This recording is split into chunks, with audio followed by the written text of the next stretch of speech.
প্রশাসনের নিয়ন্ত্রণ নিয়ে বিএনপি ও এনসিপির মাঝে বাড়ছে দূরত্ব। রাজনৈতিক ভুল ও দায়িত্ব জ্ঞানহীন আচরণ পরিহারের পরামর্শ বিশ্লেষকদের। তাদের বয়স আর আপনার বয়স তো সমান না। তাদের রাজনৈতিক যে ইগো, এটাকে আপনার সাথে তুলনা করে লাভ আছে? তাদেরকে যখন আপনি অ্যাটাক করবেন তখন তারা তো এটার কাউন্টার অ্যাটাক করবেই। রাজধানীর বেসরকারি বিশ্ববিদ্যালয়ের শিক্ষার্থী হত্যার ঘটনায় মামলার প্রস্তুতি, এখনো আটক হয়নি কেউ। চলছে সিসিটিভির ফুটেজ বিশ্লেষণ। হত্যা মামলা যেন আমরা সুষ্ঠু তদন্ত করে একটা সুষ্ঠু জায়গায় এবং ন্যায় বিচার প্রতিষ্ঠা করতে পারি, সেই লক্ষ্যে আমরা আমাদের চেষ্টা অব্যাহত আছে। ঋণ ছাড়ে আইএমএফের শর্ত প্রতিপালন করা কঠিন, অভিমত অর্থনীতিবিদদের। ব্যর্থ হলে আটকে যাবে চতুর্থ কিস্তি।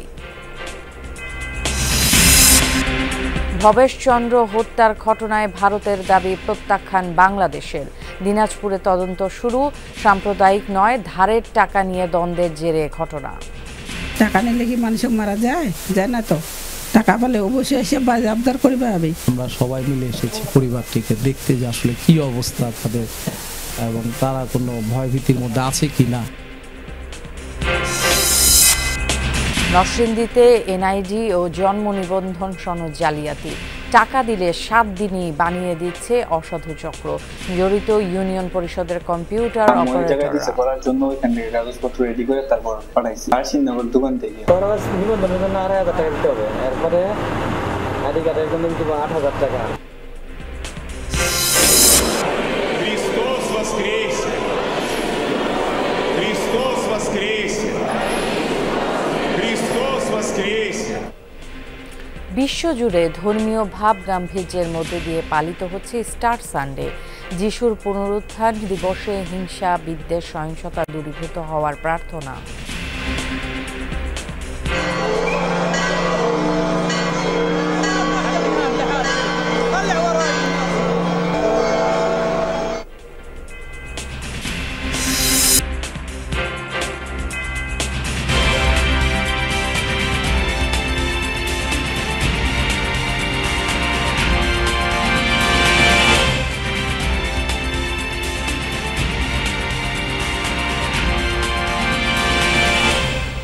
সবাইকে আমন্ত্রণ যমুনা নিউজে। আপনাদের সাথে থাকছি আমি ফারহানা ন্যান্সি। এতক্ষণ দেখে নিচ্ছিলেন শিরোনামগুলো। প্রশাসন নিয়ন্ত্রণ নিয়ে বিএনপির বিরুদ্ধে এনসিপির অভিযোগে দু দলের মধ্যে বাড়ছে দূরত্ব। নবীনদের 2 মাস বয়সী দলটির নেতাদের বক্তব্যে ক্ষুব্ধ বিএনপি নেতারা এনসিপি ও জামাতের বিরুদ্ধে চাঁদাবাজির অভিযোগ তুলেছেন। তাদের দাবি, মাঠ প্রশাসনের কাছে এক প্রকার জিম্মি দশা বিএনপির। যদিও এনসিপি বলছে অভিযোগ রাজনৈতিক নয়, বরং প্রমাণিত সত্য। পুরো বিষয়টি নিয়ে এনসিপির অবস্থানকে রাজনৈতিক ভুল এবং বিএনপির আচরণকে দায়িত্ব জ্ঞানহীন আখ্যা দিলেন রাজনৈতিক বিশ্লেষকরা। আরেফিন শাকিলের প্রতিবেদন। সংস্কার ইস্যুতে এমনিতেই বিএনপির সাথে মতবিরোধ আছে ফেব্রুয়ারিতে জন্ম নেওয়া জাতীয় নাগরিক পার্টির। সেই বিরোধের আগুনে গেল বুধবার যেন ঘি ঢালেন এনসিপির আহ্বায়ক নাহিদ ইসলাম। আমরা দেখছি প্রধান রাজনৈতিক দল বিএনপির পক্ষ অবলম্বন করছে অনেক জায়গায়। বিষয়টি নিয়ে আলোচনা হয় বিএনপির স্থায়ী কমিটিতে। উষ্মা প্রকাশ করা হয় এনসিপির আহ্বায়কের এমন মন্তব্যের। তবে সিদ্ধান্ত হয় এ নিয়ে দলীয়ভাবে আনুষ্ঠানিক প্রতিবাদ না জানানোর, বরং পরিস্থিতি পর্যবেক্ষণ ও এনসিপি নেতাদের কর্মকাণ্ডের তথ্য উপাত্ত সংগ্রহ করছে বিএনপি। অভিযোগের সত্যতা আসলে কতটুকু? বিএনপির স্থায়ী কমিটির সদস্য ইকবাল হাসান মাহমুদ টুকু জানালেন মাঠ পর্যায়ে তাদের অসহায়ত্বের কথা। তবে ভিন্ন মন্তব্য এনসিপি নেতা সারোয়ার তুষারের। একটা বাস্তব কথা হলে না আমলে নিতে হবে, এটা তো অবাস্তব কথা। সরকার হলো অন্তর্বর্তী সরকার, সেখানে বিএনপির লোক থাকে কেমন করে? আমি তো বলতে পারি যে আমাদের কথা কেউ শোনেই না। যে কোনো ডিসি অফিস, যে কোনো ইউএনও অফিস, যে কোনো অন্যান্য এসপি ওসিদের অফিসে যাবেন, সেখানে বিএনপির একচেটিয়া প্রভাব। আমরা একটা কেন্দ্রীয় নেতৃবৃন্দ হিসেবে সেখানে গেলে যতটুকু বেগ পেতে হয়, বিএনপির একটা ওয়ার্ড পর্যায়ের নেতাও এর চেয়ে বেশি সুবিধা সেখানে পাচ্ছে। এনসিপি নেতাদের অভিযোগকে ফ্যাসিবাদের প্রতিধ্বনি বলছে বিএনপি। দলের স্থায়ী কমিটির সদস্য মির্জা আব্বাসের দাবি, অপকর্মের সাথে বিএনপি নয় জড়িত নতুন ও পুরাতন দুইটি দল। একটা নতুন দল আর একটা পুরনো দল, তারা তো সর্বোচ্চ চাঁদাবাজি করতেছে, ডিক্লেয়ারে চাঁদাবাজি করতেছে।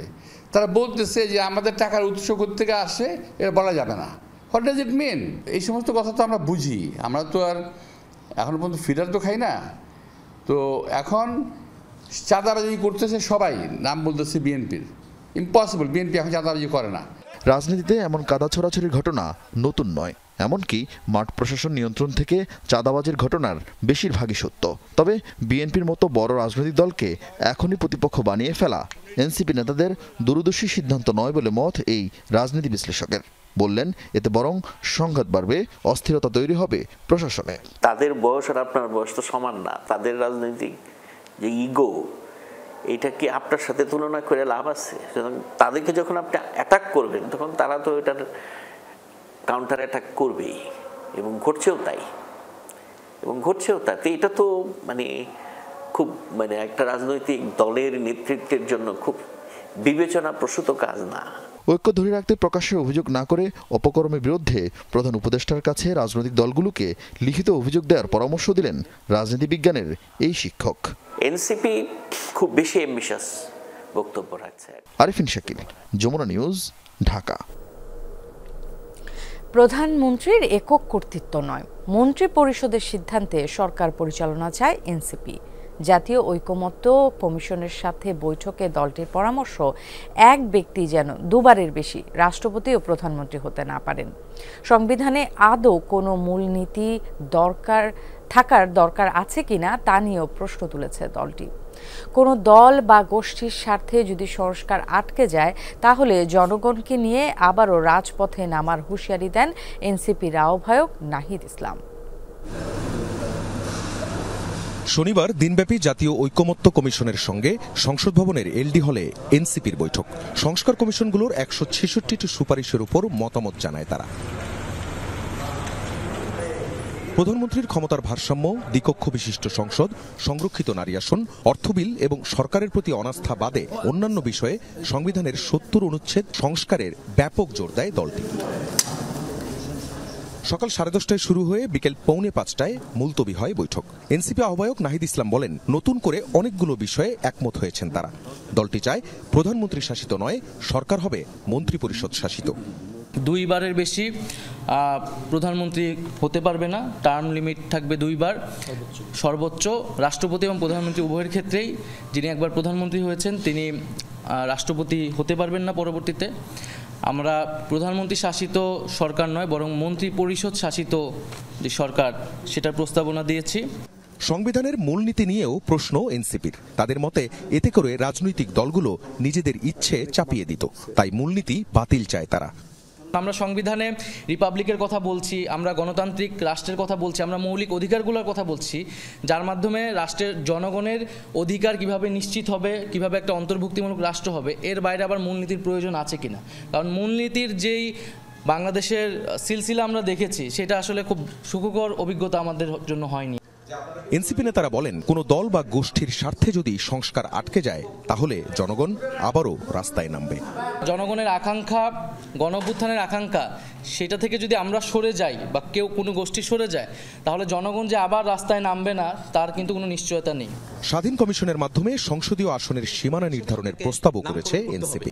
এই প্রস্তাবনা আমরা দিয়েছি এবং সদস্য সচিব আখতার হোসেন জানান, নির্বাচন পেছানোর পক্ষে নয় এনসিপি, তবে জুলাই গণহত্যার বিচার এবং দৃশ্যমান সংস্কারের রোডম্যাপ ছাড়া নির্বাচনে যাবে না দলটি। নির্বাচন অবশ্যই হতে হবে, কিন্তু তার আগে বিচার এবং সংস্কারের দৃশ্যমান রোডম্যাপ সরকারকে উপস্থাপন করতে হবে, বিচার এবং সংস্কারকে দৃশ্যমান করতে হবে। কমিশনের সহসভাপতি অধ্যাপক আলী রিয়াজ বলেন, যে সকল বিষয়ে রাজনৈতিক দলগুলো একমত তা চিহ্নিত করা হচ্ছে। সংস্কার কমিশনগুলোর পক্ষ থেকে যে প্রস্তাবগুলো দেওয়া হয়েছে সুপারিশ, সেগুলোর মধ্যে আপনাদের কিছু একমত আছে, কিছু ভিন্ন মত আছে। আমরা সেই একমতের জায়গাগুলোকে চিহ্নিত করতে পেরেছি, আমরা সেগুলি নিয়ে অগ্রসর হব। পাশাপাশি যে সমস্ত জায়গায় আপনারা আংশিকভাবে একমত কিংবা ভিন্ন মত, সেগুলি নিয়ে আলোচনা করব এবং আলোচনা প্রয়োজনে অব্যাহত থাকবে। রোববার বিএনপির সঙ্গে আবারও বৈঠকে বসবে জাতীয় ঐকমত্য কমিশন। 23 এপ্রিল জামায়াতে ইসলামীর মতামত নেওয়া হবে। পরে ধারাবাহিকভাবে অন্যান্য দলের সঙ্গেও বসবে ঐকমত্য কমিশন। নির্বাচনের আগে দলগুলোকে এসব বিষয়ে এক ছাতার নিচে আনার প্রয়াস কমিশনের। আখলাকুস সাফা, যমুনা নিউজ, ঢাকা। নির্বাচনের জন্য এখনই আন্দোলনে নামার প্রয়োজনীয়তা অনুভব করছে না বিএনপি। স্থায়ী কমিটির সদস্য নজরুল ইসলাম খানের আশা, জন আকাঙ্ক্ষা পূরণে ডিসেম্বরের মধ্যে নির্বাচন দেবে সরকার। শনিবার বিকেলে গুলশানে বিএনপি চেয়ারপারসনের রাজনৈতিক কার্যালয়ে 12 দলীয় জোটের বৈঠক শেষে কথা বলেন তিনি। সম্প্রতি প্রধান উপদেষ্টার সাথে বৈঠকের পর খুব একটা সন্তুষ্টি দেখা যায়নি বিএনপি নেতাদের মাঝে। নির্বাচনের সুনির্দিষ্ট পথনকশা জানতে নিজেদের অবস্থানে অনড় দলটি। করণীয় ঠিক করতে যুগপৎ আন্দোলনের শরিক দলগুলোর সাথে বৈঠক শুরু করেছে বিএনপি। শনিবার বিকেলে গুলশানে চেয়ারপারসনের রাজনৈতিক কার্যালয়ে প্রথম বৈঠক 12 দলীয় জোটের সাথে। 1.5 ঘণ্টাব্যাপী বৈঠকে অনেকগুলো বিষয়ে একমত হয়েছেন নেতারা। বৈঠক শেষে জোট প্রধান মোস্তফা জামান হায়দার জানান, ডিসেম্বরের মধ্যেই নির্বাচন চান তারা। সরকারের আমলের যে অন্যায়, অত্যাচার, জুলুম, নির্যাতন, তার সুষ্ঠু তদন্ত, বিচার এবং কঠোরতম শাস্তির পদক্ষেপ এটাকে অব্যাহত রাখা এবং ত্বরান্বিত করা। নির্বাচনের ব্যাপারে সরকার জন আকাঙ্ক্ষাকে গুরুত্ব দেবে বলে আশাবাদ জানান লিয়াজো কমিটির প্রধান ও বিএনপির স্থায়ী কমিটির সদস্য নজরুল ইসলাম খান। আমরা এই সরকারকে বসিয়েছি এই প্রত্যাশায় যে দেশে গণতন্ত্র পুনঃপ্রতিষ্ঠায় তারা ভূমিকা পালন করবেন, তারা জন আকাঙ্ক্ষা অনুযায়ী কাজ করবেন বলে আমরা আশা করি। কাজে এই সরকারের বিরুদ্ধে আন্দোলন করার তো কোনো প্রয়োজন আছে বলে আমরা মনে করি না। একই ইস্যুতে সন্ধ্যায় লিবারেল ডেমোক্রেটিক পার্টি এলডিপির সাথেও বৈঠক করেছে বিএনপির লিয়াজো কমিটি। বৈঠক শেষে এলডিপির মহাসচিব বলেন, ডিসেম্বরে নির্বাচন না হলে শঙ্কা রয়েছে অনাকাঙ্ক্ষিত ঘটনা ঘটার।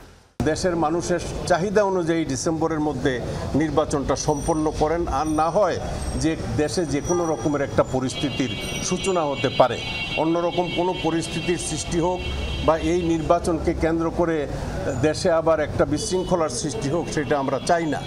স্বৈরাচারের দোসরদের প্রশাসনে রেখে কোনো সংস্কার সম্ভব নয় বলেও জানান ডক্টর রেদওয়ান আহমেদ। তাজনুর ইসলাম, যমুনা নিউজ, ঢাকা। গণতন্ত্র চাপিয়ে দেওয়ার নয়, চর্চার বিষয়। দেশকে গণতন্ত্রের পথে এগিয়ে নিতে চেষ্টা চালিয়ে যাচ্ছেন doctor Mohammad Yunus. North south বিশ্ববিদ্যালয়ের আলোচনা সভায় একথা উল্লেখ করে অন্তর্বর্তী সরকারের প্রধানের সফলতা কামনা করেন বিএনপি মহাসচিব মির্জা ফখরুল ইসলাম আলমগীর। শনিবার সকালে সিরাজুল ইসলাম ফাউন্ডেশনের বাংলাদেশ এম্পাওয়ার্ড ও নর্থ সাউথ বিশ্ববিদ্যালয়ের আয়োজনে বাংলাদেশের ক্ষমতায়ন, নেতৃত্ব, ঐক্য এবং প্রবৃদ্ধির পথ শীর্ষক আলোচনা।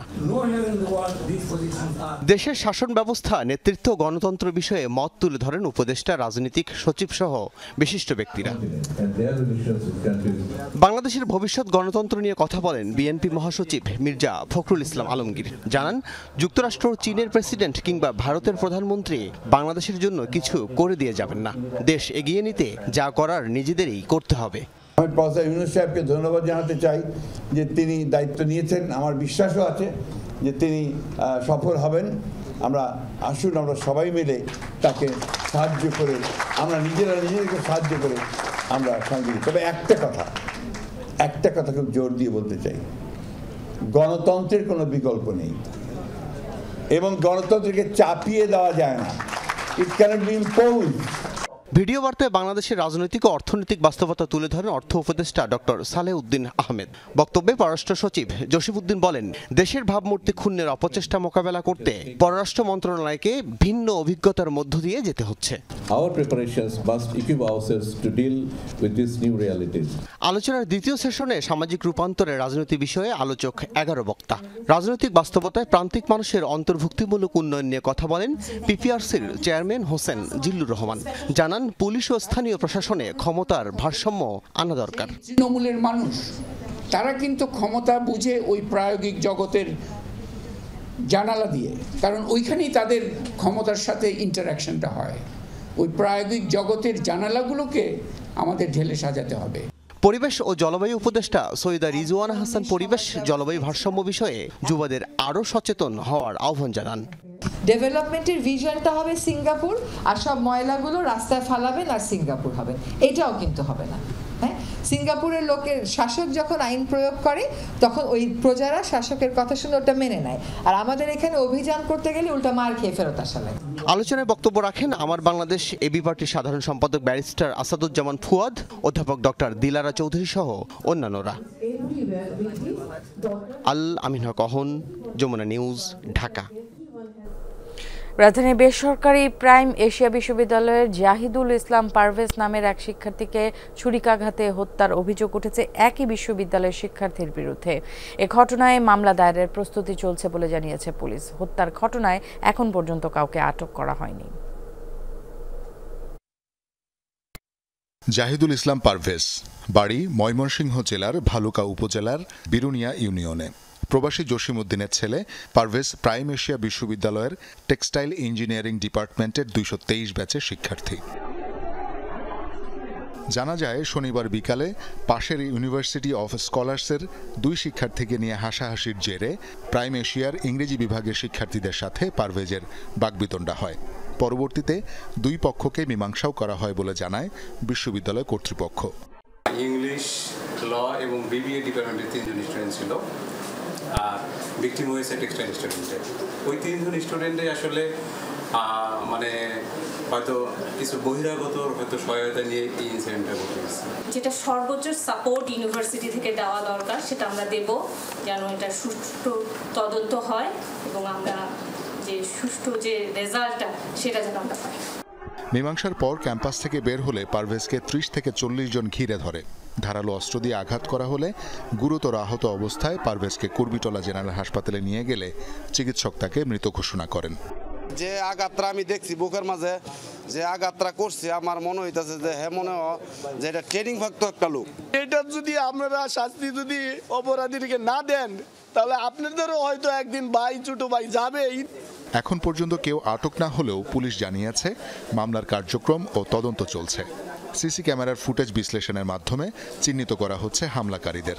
ভিডিও ফুটেজ মানে সবকিছু বিবেচনা করে আমরা একটা হত্যা মামলা যেন আমরা সুষ্ঠু তদন্ত করে একটা সুষ্ঠু জায়গায় এবং ন্যায় বিচার প্রতিষ্ঠা করতে পারি, সেই লক্ষ্যে আমরা আমাদের চেষ্টা অব্যাহত আছে।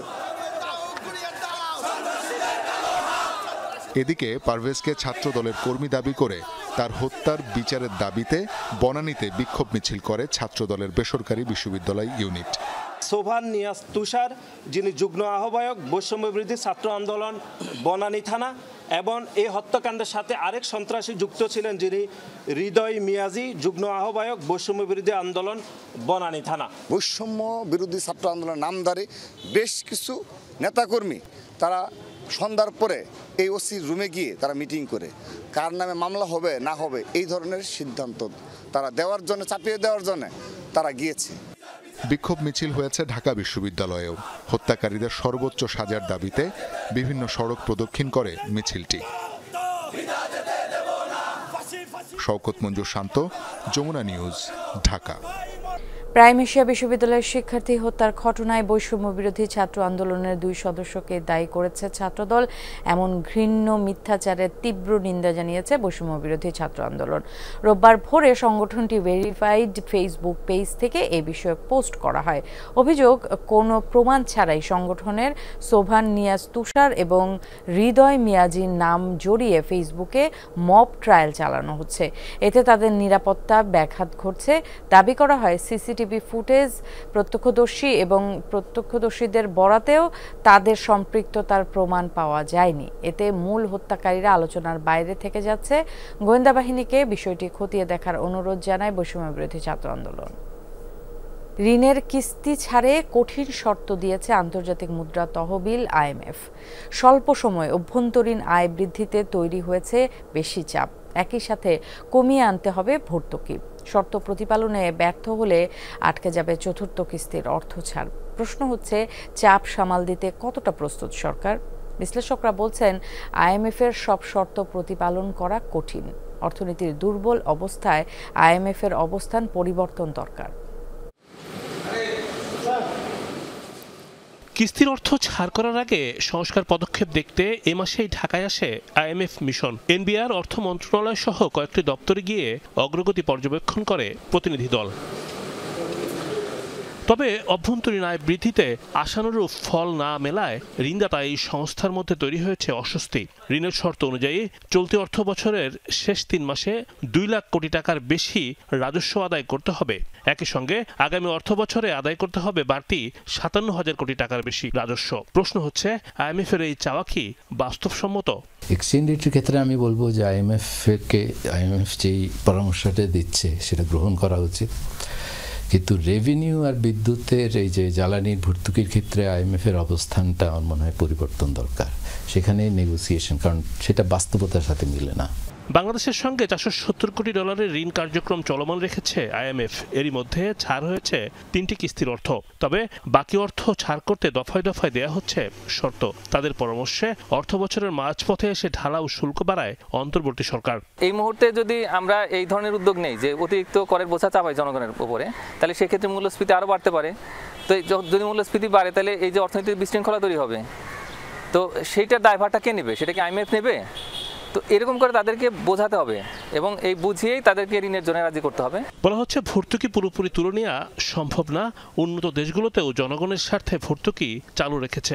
মার্কিন যুক্তরাষ্ট্র তো ভর্তুকি দেয়, ইউরোপিয়ান ইউনিয়ন বিপুল পরিমাণে ভর্তুকি দেয় কৃষিতে। যেমন তারা কি ভর্তুকি কখনো প্রত্যাহার করেছে? তো তারাই তো আসলে IMF এর হর্তাকর্তা, বিশ্ব ব্যাংকের হর্তাকর্তা। কিন্তু এখন যেটা দেখা যাচ্ছে যে বাংলাদেশের উপর জোর করে চাপিয়ে দিচ্ছে। বাংলাদেশ এখন খুবই একটা ক্রিটিক্যাল টাইম পার করছে। তো এই অবস্থায় IMF এর উচিত হবে বাংলাদেশের পাশে থাকা, বাংলাদেশের সহায়তা করা এবং ঋণের যে চুক্তিটা আছে চুক্তি অনুযায়ী ঋণটা দেওয়া। আমরা এই কাজগুলো করব, কিন্তু আরও পরে।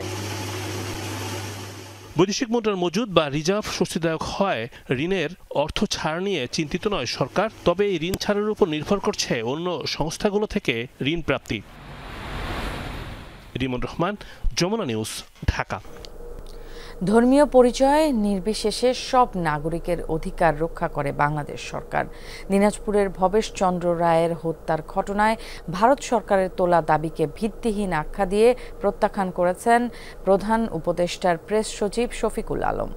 শনিবার রাতে নিজ ভেরিফাইড ফেসবুক অ্যাকাউন্টে এ বিষয়ে পোস্ট দেন তিনি। বলেন, বাংলাদেশ এমন দেশ নয় যেখানে সংখ্যালঘুরা সরকারের সমর্থনে কোনো বৈষম্যের শিকার হন।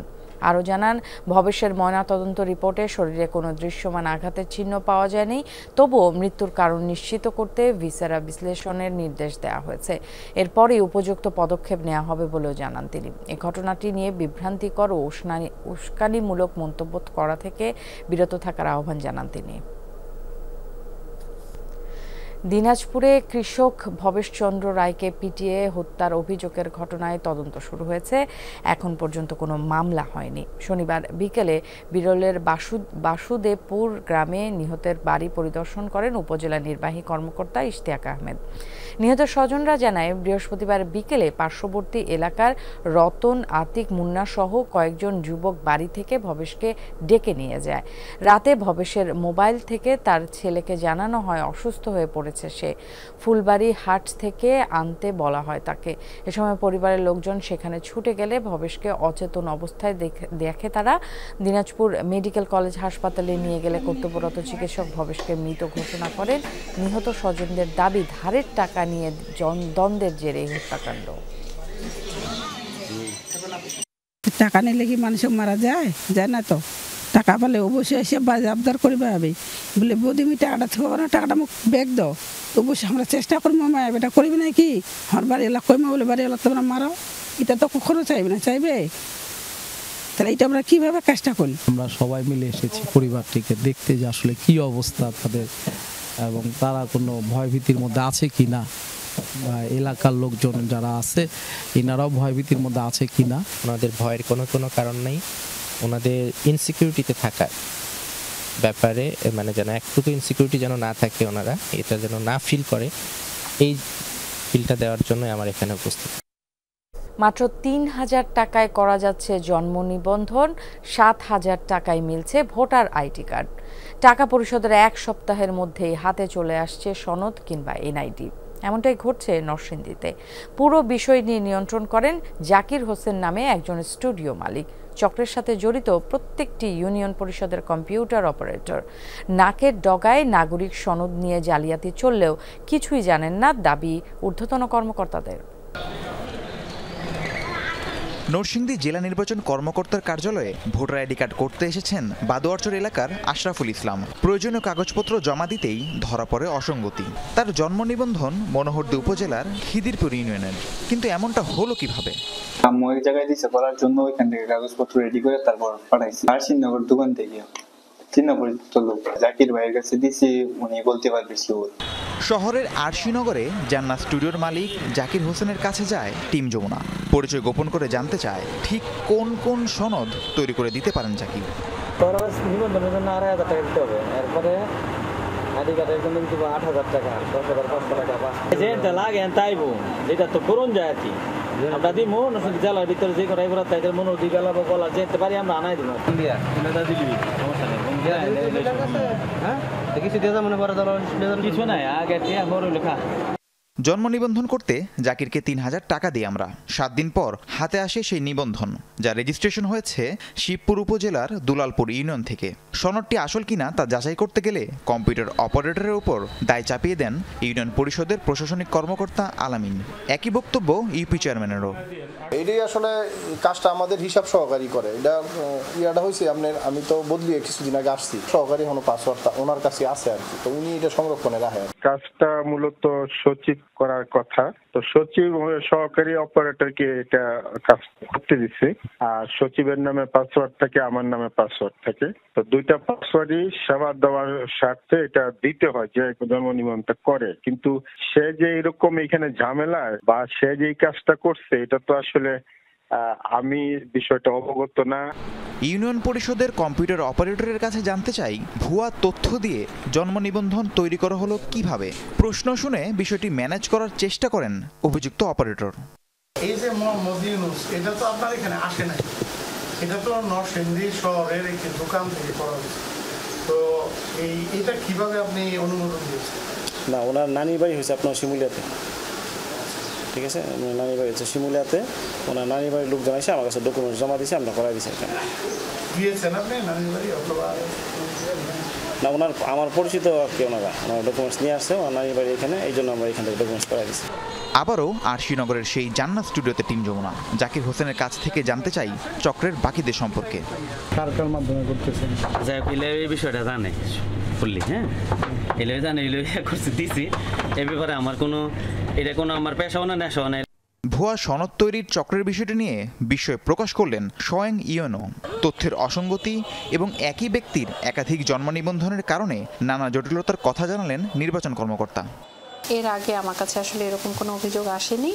আমরা আপনার অভিযোগটা পেলাম, অভিযোগের প্রেক্ষিতে আমরা আজকে তাদেরকে অবশ্যই লিখিতভাবে অবহিত করব এবং আমরা তাদের কাছে সুস্পষ্টভাবে কারণ জানতে চাইব। জন্ম নিবন্ধন আসলে মানুষ যে কোনো জায়গা থেকে করে ফেলছে। আমরা জাতীয় পরিচয়পত্র সেবা দেওয়ার জন্য জন্ম নিবন্ধন একটা আবশ্যক ডকুমেন্টস হিসেবে দেখি, অনলাইন জন্ম নিবন্ধন। এইটার ক্ষেত্রে আমরা অনেক সময় দেখি যে জন্ম নিবন্ধনটা তার করা হয়েছে তার বাপ দাদার বাড়ি কিংবা তার স্থায়ী ঠিকানা, জন্মস্থান সবই নরসিংদীতে হওয়ার সাপেক্ষেও দেশের অন্য অন্য জায়গা থেকে, বিভিন্ন জায়গা থেকে, সেটা বরিশাল, চিটাগাং বা রংপুর, ঠাকুরগাঁও, বিভিন্ন অঞ্চল থেকে। নিবন্ধকের কার্যালয় ব্যতীত অন্য কোথাও থেকে জন্ম নিবন্ধন তৈরির সুযোগ নেই বলে জানালেন স্থানীয় সরকারের উপপরিচালক। এই ধরনের যদি কোনো কার্যক্রম ঘটে থাকে, যে কোনো ধরনের কোনো কম্পিউটারের দোকান, ফটোকপির দোকান, সেটা অবশ্যই একটা আইন অনুযায়ী একটা অপরাধ। আর আমাদের এই বিষয়টা আমরা মোটেও অবগত ছিলাম না, বিশেষ করে আমি কখনো এই ধরনের কোনো অভিযোগ পাইনি। আজকেই প্রথম যেহেতু আপনার কাছ থেকে এটা শুনলাম, আমরা অনতিবিলম্বে এই বিষয়ে আমরা কার্যকর পদক্ষেপ গ্রহণ করব। অপারেটরদের সাথে যোগাযোগের কারণে শুধু নরসিংদী নয়, দেশের যে কোনো উপজেলা থেকেই সনদ কিংবা আইডি কার্ড করে দিতে পারেন জাকির। অবিলম্বে এই চক্রকে আইনের আওতায় আনার দাবি সচেতন মহলের। রাহিম সারোয়ার, যমুনা নিউজ। যিশুর পুনরুত্থান দিবস বা স্টার সানডে উপলক্ষে সকালবেলার প্রার্থনা করছেন খ্রিস্টান ধর্মাবলম্বীরা। এ বিষয়ে জানাতে তেজগাঁয়ের পবিত্র জপমালা রানী গির্জা থেকে যোগ দিচ্ছেন সহকর্মী তানভীর সিদ্দিক টিপুর কাছে যাচ্ছি। টিপু, স্টার সানডে উপলক্ষে আজকে কি কি আয়োজন থাকছে একটু জানাবেন। ন্যান্সি, শুরুতেই বলে রাখি যে বড়দিনের পরে খ্রিস্টান ধর্মাবলম্বী যারা আছেন তাদের কাছে কিন্তু এই ইস্টার সানডেই সবচেয়ে বড় আয়োজন বা তাদের যে ধর্মীয় উৎসব। তো সকাল থেকেই কিন্তু বাংলাদেশের যত সহ সারা বিশ্বেরই যত চার্চ আছে, তাদের যে প্রার্থনালয় আছে, সেখানে কিন্তু তারা যাচ্ছেন এবং যিশু খ্রিস্টকে তারা স্মরণ করছেন। যদি বলি যে একটু যদি ইতিহাসটা জানাই এই দিনের, যে খ্রিস্টান ধর্ম মতে বলা হয় যে এই দিনেই কিন্তু যে যিশু খ্রিস্ট তিনি মৃত্যুকে জয় করে পুনরুত্থিত হয়ে তাদেরকে, অর্থাৎ এই যে যারা খ্রিস্টান ধর্মাবলম্বী আছেন তাদেরকে পাপ মুক্ত করেছিলেন, এমনটাই তারা বিশ্বাস করেন। এবং পূর্ণ শুক্রবার বা গুড ফ্রাইডেতে কিছু বিপদগামী ইহুদি শাসক গোষ্ঠী ছিল যারা কিনা যীশু খ্রিস্টকে ক্রুশবিদ্ধ করে, এবং তার তৃতীয় দিবস অর্থাৎ রবিবারে কিন্তু যীশু খ্রিস্ট আবার তার যে জীবন সেটি ফিরে পান এবং তিনি জেগে ওঠেন এবং পুনরুত্থান হয় তার। এবং এই দিনটাকেই মূলত যারা খ্রিস্টান ধর্মাবলম্বী আছেন, যীশু খ্রিস্টের যারা অনুসারী আছেন, তারা এটিকে ইস্টার সানডে হিসেবে পালন করে থাকেন। আমরা এই মুহূর্তে আছি হচ্ছে তেজগাঁওয়ের যে হোলি রোজারি চার্চ আছে এখানে, এবং সকাল থেকেই এখানে সকাল 8টার কিছুক্ষণ আগে একটি প্রার্থনা হয়েছে এবং সেই প্রার্থনাটি শেষ হয়ে গিয়েছে, এবং আবার সকাল 9টায় আবারও একটি প্রার্থনা হবে। এবং সেই লক্ষ্যেই আপনি দেখতে পাচ্ছেন যে যারা খ্রিস্টান ধর্মাবলম্বী আছেন তারা কিন্তু এখানে আসছেন এবং তাদের যে প্রার্থনা, সেই প্রার্থনা করার উদ্দেশ্যে তারা আসছেন এবং তারা বাংলাদেশের সহ সারা বিশ্বের মানুষের শান্তি কামনা করছেন। ন্যান্সি। টিপু, আপনাকে ধন্যবাদ। টিপু আমাদেরকে হোলি রোজারিও চার্চ থেকে জানাচ্ছিল স্টার সানডের যে আজকের কর্মসূচি এবং বিভিন্ন বিস্তারিত বিষয়াদি। বিশ্বজুড়ে ধর্মীয় ভাব গাম্ভীর্য ও উৎসাহের সাথে পালিত হচ্ছে স্টার সানডে। শনিবার রাতেই বিশ্বের নানা স্থানে প্রার্থনার মধ্য দিয়ে শুরু হয় যীশু খ্রিস্টের পুনরুত্থান দিবসের আনুষ্ঠানিকতা। যিশুর জন্মস্থান বেথলেহেমে বিশেষ প্রার্থনায় অংশ নেন অনুসারীরা। জেরুজালেমে কঠোর বিধি নিষেধের মধ্যেই চার্চ অব দ্য হোলি সেপালকার এ বিশেষ প্রার্থনা হয়। ভ্যাটিকান সিটিতে মোমবাতি প্রজ্বলনের মধ্য দিয়ে শুরু হয় স্টার সানডের আয়োজন। হিংসা, বিদ্বেষ, স্বার্থপরতা আর সহিংসতার অন্ধকার দূর হয়ে স্টারের আলোকবর্তিতায় আলোকিত হোক বিশ্ব, এমন প্রার্থনা করেন খ্রিস্ট ধর্মাবলম্বীদের সর্বোচ্চ ধর্মীয় গুরু পোপ ফ্রান্সিস। রাশিয়া, ইউক্রেন সহ ইউরোপের অন্যান্য দেশেও পালিত হচ্ছে স্টার সানডে। রোববার প্রথম প্রহরে বিশেষ প্রার্থনায় অংশ নেন রুশ প্রেসিডেন্ট ভ্লাদিমির পুতিন।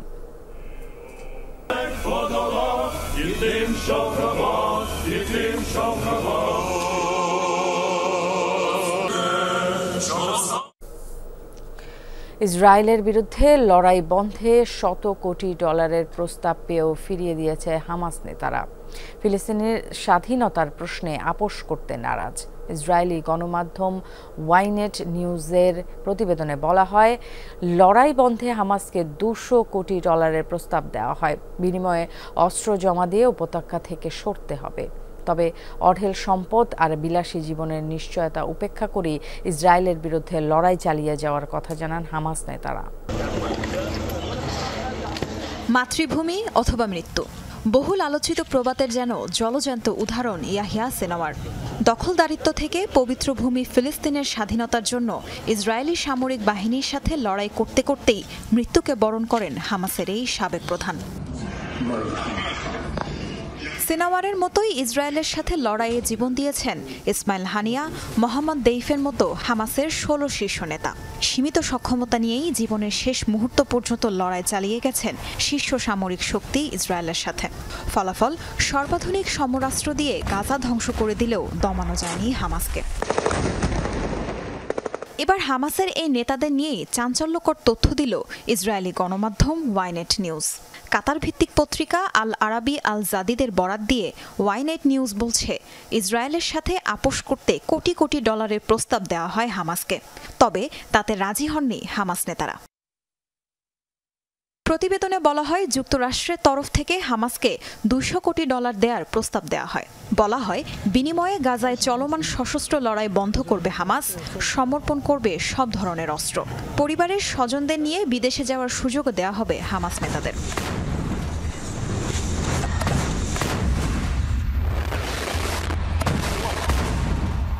তবে নিরাপদ জীবনের নিশ্চয়তা, অঢেল সম্পদের ভাণ্ডার এবং বিলাসী জীবনের সব রকমের ব্যবস্থা লোভনীয় এমন প্রস্তাব থেকে মুখ ফিরিয়ে নেয় হামাস। বিশ্বাসঘাতকতা করেনি মাতৃভূমির স্বাধীনতার প্রশ্নে। ঘোষণা দেন ইসরায়েল বিরোধী লড়াই চালিয়ে যাওয়ার।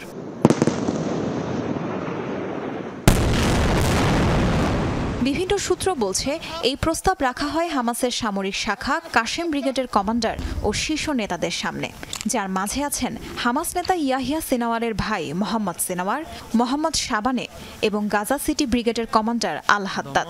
অর্থের ফাঁদে পা না দিয়ে নিজ দেশের জন্য লড়ে যাওয়াকে সঠিক মনে করেছেন ফিলিস্তিনের স্বাধীনতাকামী সংগঠনটির শীর্ষস্থানীয় নেতারা। তাসরিয়ান সোবহান, যমুনা নিউজ।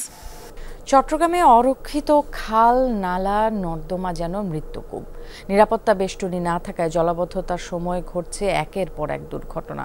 গত কয়েক বছরে প্রাণ গেছে 14 জনের। দুর্ঘটনার পর সেবা সংস্থাগুলো সাময়িক তৎপর হলেও মিলছে না স্থায়ী সমাধান। সামান্য বৃষ্টি হলেই চট্টগ্রাম মহানগরীতে পানির নিচে তলিয়ে যায় সব খাল, নালা, নর্দমা, আর সেখানে পড়ে প্রাণহানি গত কয়েক বছরের নিয়মিত ঘটনা। সর্বশেষ শুক্রবার রাতে কাপাসগোলার হিজরা খালে পড়ে গিয়ে মৃত্যু হয় 6 মাস বয়সী শিশু সেহেরিসের। ব্যাটারি রিকশা পড়ে গিয়েছিল খালে। সেহেরিসের মাকে উদ্ধার করা গেলেও 14 ঘন্টা পর পাওয়া যায় শিশুটির মরদেহ। প্রতি বছর দুর্ঘটনার পর সেবা সংস্থাগুলো সাময়িক তৎপর হলেও মিলছে না স্থায়ী সমাধান। একের পর এক দুর্ঘটনা ও প্রাণহানিতে ক্ষুব্ধ নগরবাসী। এটা আমার জন্য নিরাপদ না। আমি যে এখন বর্তমান বয়সের মাধ্যমে চলি, আমি পড়লে তো আমি মরে যাব। কোনো মানুষের নিরাপদ নাই। দেখেন এখানে রাস্তাটা দেখেন কি অবস্থা আছে। ওইখানে একটা গাড়ি পড়ে যেতে পারে। প্রতি বছর তো একটা হচ্ছে, এটা তো মেনে নেওয়া যায় না। অবজেকশন দেবো, এইদিকে এই মানুষজন পড়ে যাচ্ছে, এগুলো শোনার কেউ নেই। কার কাছে বিচার দিবে, কারে বলবে, কিন্তু বললেও কার্যক্রম হচ্ছে না, তো সেভাবে কিছু করতে পারতেছে না। কাজের ফাঁকে যেটা গাফিলতি হচ্ছে এটাকে একটু তদন্ত করা উচিত। চট্টগ্রামের সড়কের পাশে সব খাল, নালা, নর্দমা এবং বিভিন্ন প্রকল্পের খোঁড়াখুড়ির গর্ত, সবগুলোই উন্মুক্ত এবং অরক্ষিত। নেই কোনো নিরাপত্তা বেষ্টনী, ফলে ঘটছে দুর্ঘটনা। তো রাস্তার পাশের মানে নালা খালগুলিকে ফেন্স মুখযুক্ত করতে হবে। এটা যদি করে দেওয়া হয় তাহলে অ্যাটলিস্ট প্রাথমিক আমি যে একটা নিরাপত্তা, সেই নিরাপত্তাটা আমি পাবো, এবং পরবর্তীতে সড়ক শৃঙ্খলা সহ অন্যান্য কাজগুলিও সরকারকে করতে হবে। এজন্য জলাবদ্ধতা নিরসনের দায়িত্বপ্রাপ্ত সংস্থাকে দুষছেন সিটি মেয়র। সেবাপ্রদানকারী সংস্থাগুলো আমাদের সাথে কাজ করছে, তারা যখন কাদের সুবিধার্থে কিছু কাজ করতে গিয়ে আমাদের যে প্রিভেন্টিভ ওয়ালগুলো ভেঙে দিচ্ছে অথবা কোনো ধরনের বাদ দিচ্ছে, সেগুলো তারা যদি কোনো সমস্যা হয়ে থাকে আমাদেরকে জানাবে, না হয় তাদের ওয়াল তারা করে দেবে। যদি সিডিএর যে কাজগুলো তারা সেভাবে না করে, আমরা সিটি কর্পোরেশনের পক্ষ থেকে আমরা ইনশাল্লাহ সেগুলো করে দেব। গেল 2021 সালে 30 জুন মেয়রগলিতে সিএনজি চালিত অটোরিকশা খালে পড়ে 2 জনের মৃত্যু হয়। একই বছরের 25 আগস্ট মুরাদপুরে নালায় পড়ে নিখোঁজ সবজি বিক্রেতা সালেহ আহমদের মরদেহ পাওয়া যায়নি আজ পর্যন্ত। সে বছর 27 সেপ্টেম্বর আগ্রাবাদের ড্রেনে পড়ে কলেজ ছাত্রী সাদিয়া এবং 7 ডিসেম্বর 16 শহরের নালায় পড়ে কামাল নামে এক শিশুর মৃত্যু হয়। জুবাইদ ইবনে শাহাদাত, যমুনা নিউজ, চট্টগ্রাম। বদলি হয়ে গেছেন এনেস্থেশিয়া কনসালটেন্ট, তাই 2 মাস ধরে বন্ধ অপারেশন। চুয়াডাঙ্গা সদর হাসপাতালে দেখা দিয়েছে এই অচল অবস্থা। সরকারি মেডিকেল থেকে সুবিধা না পেয়ে রোগীরা ছুটছেন বেসরকারি হাসপাতাল, ক্লিনিকে। বাড়ছে চিকিৎসা খরচ, অতিরিক্ত ব্যয়, রোগীদের হিমশিম অবস্থা। চুয়াডাঙ্গা জেলার প্রায় 15 লাখ মানুষের একমাত্র ভরসাস্থল সদর হাসপাতাল, অথচ মেলে না ন্যূনতম চিকিৎসা সেবা। ছুটতে হয় বেসরকারি ক্লিনিক, প্যাথোলজিতে। সীমাহীন দুর্ভোগের মাঝেও খুঁড়িয়ে চলছিল হাসপাতালের অপারেশন থিয়েটার, কিন্তু গত 2 মাস যাবৎ সেটিও বন্ধ। হচ্ছে না কোনো জটিল বা জরুরি অস্ত্রোপচার। অ্যানেস্থেশিয়া ডাক্তার নাই, যার কারণে এখানে অনেক বড় বড় অপারেশন হচ্ছে না। তো আমাদের এখানে যারা চিকিৎসা নিতে আসে তারা অনেক ভোগান্তিতেও পড়ছে। দিন মজুর দিন আনি দিন খাই, টাকা পাবো কোথায়? পাবলিক ক্লিনিকে যাবো। অজ্ঞান করে ডাক্তার বদলে গিয়েছে, এখন আমাদের তো রোগী নিয়ে খুব অসুবিধে। অপারেশন থিয়েটারের মতোই নড়বড়ে গোটা হাসপাতালের চিকিৎসা কাঠামো। নামে 250 শয্যা হলেও জনবল রয়েছে 50 শয্যারও অর্ধেক। ক্ষণে ক্ষণে বদলি হচ্ছে চিকিৎসকরা, অথচ শূন্য পদে আসছেন না কেউই। তাতে ভোগান্তি আর দুর্ভোগ বেড়েছে প্রান্তিক মানুষের। প্রেসক্রিপশনে কোনো ডাক্তারের সিগনেচার নেই, যে কোন ডাক্তার ডিটেলস ছিল আমরা বুঝতে পারতেছি না, তাকে ধরতেও পারতেছি না। মেডিসিন বিশেষজ্ঞ ডাক্তার দেখানি নিয়ে এসেছিলাম, কিন্তু মেডিসিন বিশেষজ্ঞ বর্তমানে এখন হসপিটালে নাই। হাসপাতাল কর্তৃপক্ষ স্বীকার করছেন তাদের সীমাবদ্ধতার কথা। বিষয়টি ঊর্ধ্বতন কর্মকর্তাদের জানানো হলেও কোনো সুরাহা হয়নি। আমরা বিভিন্ন ধরনের রুটিন সার্জিক্যাল এবং এমার্জেন্সি সার্জিক্যাল অপারেশনগুলো করতে আমরা খুবই প্রতিবন্ধকতার সম্মুখীন হচ্ছি। যদিও মা ও শিশু কল্যাণ কেন্দ্র চুয়াডাঙ্গা থেকে একজন ইওসি অ্যানেস্থেটিস্ট আমাদেরকে পার্ট টাইম হেল্প করছেন, কিন্তু এটাও আমাদের প্রয়োজনের তুলনায় অপ্রতুল। আমাদের যে বিভাগগুলো অ্যানেস্থেশিয়ার উপর নির্ভরশীল, যেমন সার্জারি, গাইনি, অর্থোপেডিক্স এবং ইমার্জেন্সি অপারেশন সমূহ আমরা ঠিকমতো চালিয়ে নিয়ে যেতে পারছি না। 1970 সালে স্থাপিত সদর হাসপাতালটির দুরবস্থা নিরসনে প্রয়োজনীয় পদক্ষেপের তাগিদ জেলাবাসীর। জিসান আহমেদ, যমুনা নিউজ, চুয়াডাঙ্গা।